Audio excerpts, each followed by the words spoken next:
Welcome to Heartglow CEO, where high-performing leaders learn to regulate stress, strengthen self-trust, and make clear decisions without sacrificing their health or values. I'm Casey Rossi, Integrative Leadership Coach. Expect practical nervous system tools, conscious leadership insights, and real conversations that bring achievement into alignment. Take a deep breath with me, and let's dive in. There was a season in my life when I woke up at yet another rest stop after sleeping in a Geo Metro for the fourth week in a row and thought, how did I get here? The car was rented on a borrowed credit card. My belongings were packed in the back seat. Luckily, my bestie was with me, and together we were chasing a dream that on paper probably looked reckless to almost everyone around us. At the time, we were creating photographic jewelry and had this big, bold idea that we could leave cold and dreary upstate New York and head south to sunny Florida to build something of our own. We had almost no money, no polished business plan, no safety net, but what we did have was grit, positive attitudes, and a shared spiritual path with this fierce determination to live as independent artists and make something work. We were willing to go against the grain, very much to our family's chagrin. And if that wasn't enough, I was also recovering from a serious injury. I had fallen 12 feet through a floor onto the basement floor, and I ended up with 24 stitches on my face and multiple tooth fractures. At that point in my life, taking 12 Advil a day had been normal just to get through the pain. So this was not some glamorous road trip with cute entrepreneurial freedom energy. This was discomfort, uncertainty, physical pain, and spiritual conviction. And this was me in real time learning what leadership actually asks of us long before we have the title, the proof, or a polished story. And this is what I want to talk to you about today. Because this part of my journey is not a traditional success story. I cannot tell you that we rolled into Florida, landed department stores, got picked up by all the right upscale boutiques, and watched the whole thing magically take off. We did not. But I can tell you that this was a season that shaped me in ways that success alone could never have shaped me in. It taught me about self-trust, resilience. It taught me about partnership.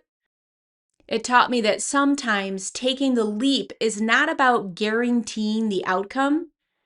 It's about becoming the kind of person who knows how to leap. I want you to hear that. And whether you're an entrepreneur, an executive, or someone standing at the edge of a life decision that feels risky or unconventional or deeply personal, I think there's something here for you. Because not all leadership lessons happen in boardrooms. Some happen in borrowed cars, in pain, in uncertainty, in the moments when you have nothing to lean on except what's inside of you. One of the first lessons that season taught me was self-efficacy. At some point, there has to be a willingness to believe in yourself before the evidence arrives. Not blindly, not arrogantly, but with enough inner conviction to say, I don't know exactly how this is going to unfold, but I'm willing to back myself. That matters so much in leadership. Because there will be seasons when the path is not validated yet, when people around you don't understand your decision, when the metrics are just not there, when the role is stretching you, when you're doing something for the very first time. And in those moments, self-efficacy becomes more than confidence. It becomes a practice of internal steadiness. And if you've listened to the pod before, you know that is a core foundation of my coaching, is this inner calm confidence, this grounded sensibility. This practice of saying, I can learn, I can adapt, I can try, I can recover, I can keep going. And I recently heard, and I don't know who said it, but it stuck with me. And they said it used to be survival of the fittest, but now it is survival of those most adaptable. I love that. And it just reminds me of this season that I'm sharing with you. This season that also taught me the importance of being connected to a deeper why. We were chasing freedom, expression, possibility, and a life that felt true to who we were. Now, did we know what we were doing at every turn? Absolutely not. But we were connected to something deeper than comfort. And I think this is where a lot of people get lost. They want the courage of a meaningful life without staying connected to the meaning.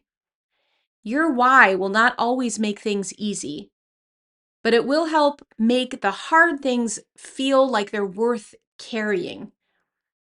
In fact, whenever I do an individual development plan with a leader, once we get through outlining goals and outcomes and all the measures and all the things, at the end, where it's really like, what is the goal? Is this worth getting to? I always ask them, like, are the outcomes and measures sexy enough for you to do the actions that you want me to hold that space of accountability for?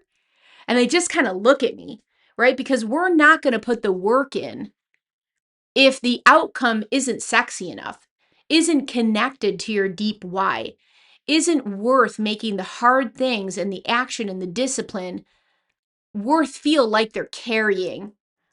I hope that you're picking up what I'm putting down, because for some of you listening, that deeper why may be your mission.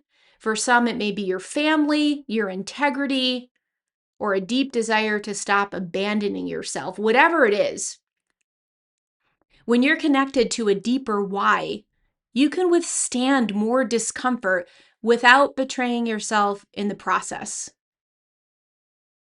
Another lesson I learned was the power of collaboration. I was not doing this alone. There is something sacred about having someone beside you who shares a vision and also shares the effort and the risk. Even when two people bring very different strengths, there is still a power in moving together. Maybe you have an experience that you can relate to with this. In that chapter, my role became sales. And let me tell you, I had zero experience, none. But my partner said something like, "You'll be better at it than me. And if we want to earn enough for rent, you better learn." And so I did. Up and down the Florida coast, I carried our jewelry board into upscale boutiques and attempted to convince store owners why they needed our line.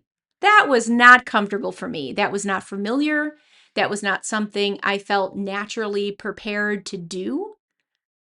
But it taught me that leadership often means stepping into the role that is needed, not just the one you already feel qualified for.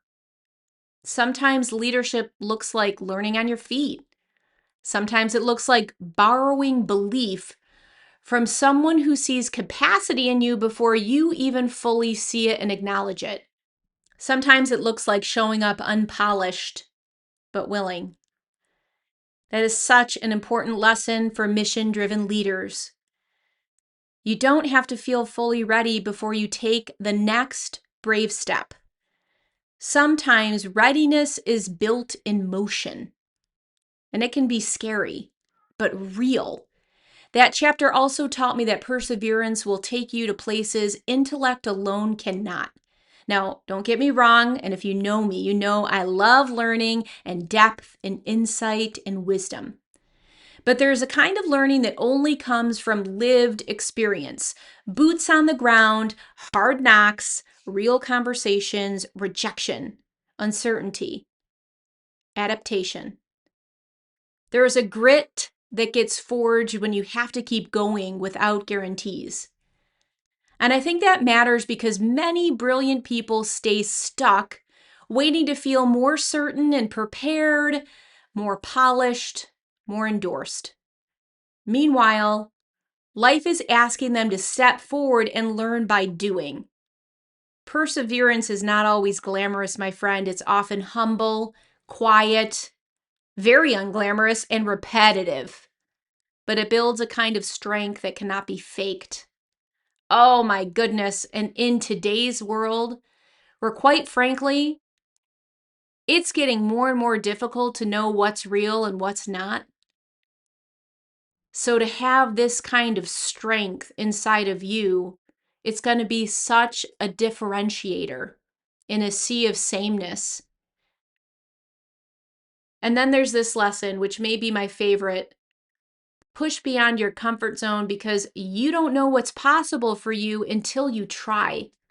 And I'm not saying every risk is wise. I'm not saying every leap will end in an outcome that you hoped for.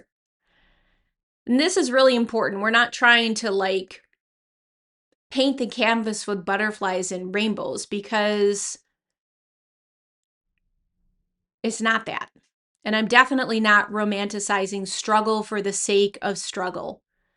But I am saying that some of the most defining moments in your life will come from the choices that ask you to stretch beyond the known version of yourself. Not because success is guaranteed, but because growth is.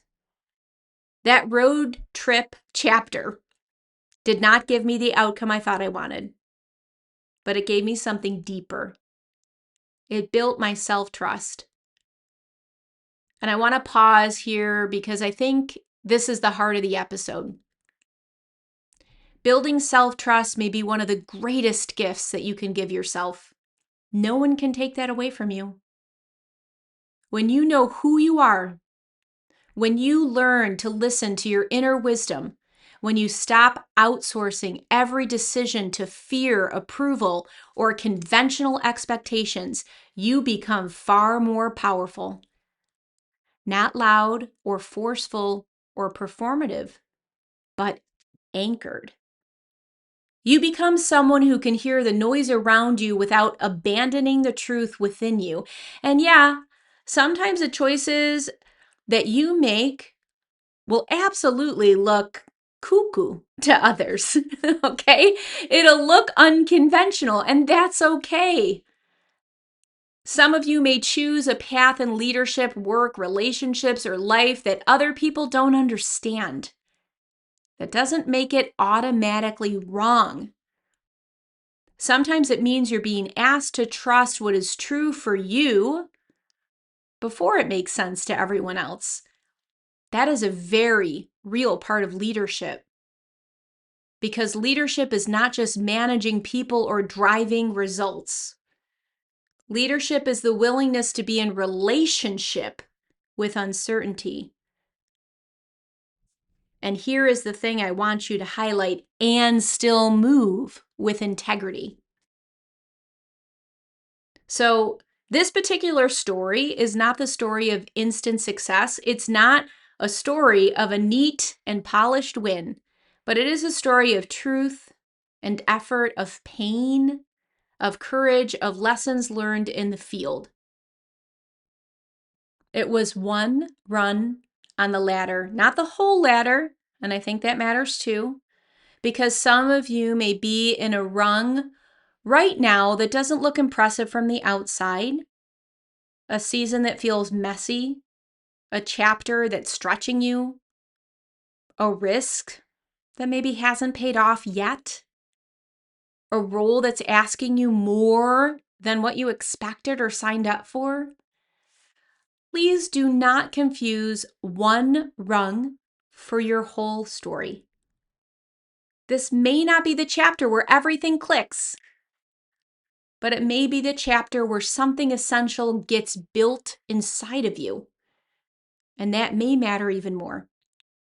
So if I could leave you with one thing today, it would be: do not underestimate the seasons that don't look successful on paper. They may be developing your courage. They may be clarifying your values. They may be strengthening your voice. They may be teaching you how to trust yourself. They may be preparing you to lead in a way that is far more grounded, compassionate, and true. And if you're standing at the edge of something uncertain right now, whether that's a business idea, a leadership decision, a hard conversation, or even a whole damn reinvention, simply choosing to honor what your inner knowing has been whispering to you is very important. And I want you to remember this. You do not have to know the whole story. You only need enough courage for the next run on the ladder. Oh, if you like to learn these little tidbits and have more of a personal touch, let me know. I'm happy to include it. It's really kind of fun, actually, to dive back into my memory bank. Thank you so much for being here with me today, for letting me share a piece of my story with you. This one was a little tender and a little gritty, unconventional, but deeply true. And maybe that is the kind of leadership we need more of. Not just polished leadership or proven leadership, but honest leadership, human leadership. The kind built from lived experiences, from self-reflection, and from the willingness to keep becoming. Until next time, my friend, trust what is being built in you. Thank you so much for listening.